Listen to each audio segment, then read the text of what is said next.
natin ang kwento ng buhay ni Aling Sita at ang kanyang mga anak at ang kanyang buong pamilya. Ngayon ay meron naman tayong tutunghayan na bagong kwento nila. Halina't subaybayan natin ito.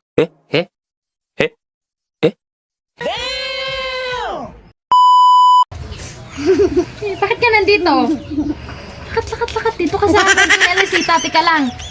Okay, magbabalik tayo sa... Ano nga ba yun? Si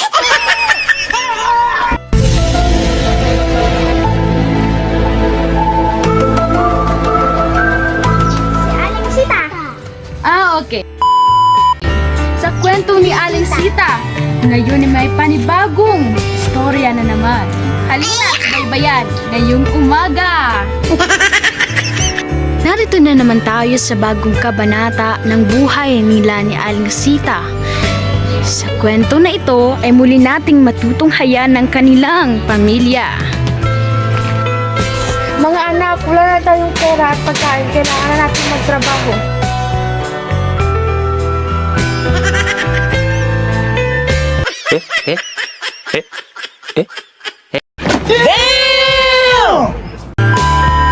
Kaya naman, nagsimula na nga magtrabaho ang buong pamilya. A few moments later.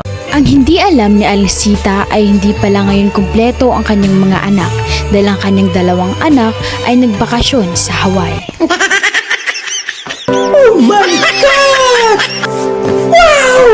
A few moments later. Habang si Aling Sita ay abala sa pagtatrabaho, ang hindi niya alam ay umalis pala ang kanyang bunso na si Jai Jai. Hay nako, wala akong makakain. Makaalis na nga.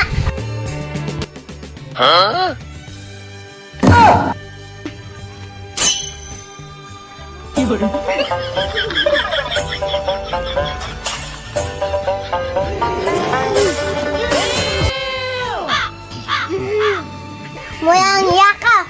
Bakit mo ako tinulak? Hindi ko kasalanan, Joy. Tinulak mo ako. Wala kang alam. Akin, nanay, may kabaligyan. Meron pa kami ng helicopter. Mayaman kami. Pero puti ko. Makita kaya ng tandaan namin. A few moments later. Kaya naman, dinala na ni Jai Jai si Ivan doon sa grocery store na pagmamayari daw ng kanilang pamilya. Kadaro ng bugan na. Ang tindahan. Kung gusto mo, pwede mo yung tuwaon din. A few moments later.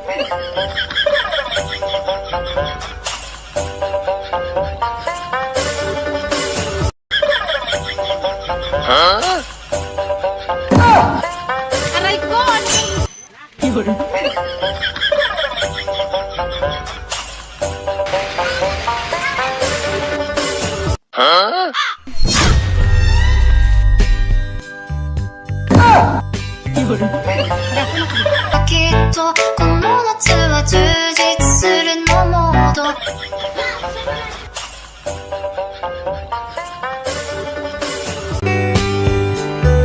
Manang, may magnanakaw.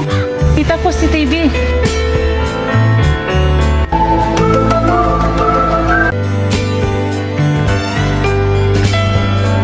Hala, susi kita kaya nanay. Kaya naman, nahuli na nga ang dalawa at dinala ito sa may-ari ng tindahan. Hindi.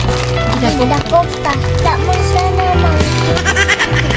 Nang malaman ito ni Aling Sita ay agad siyang pumunta sa may-ari ng tindahan. Ano ba ang kasalanan ng mga anak mo? Nangawat sila sa akon.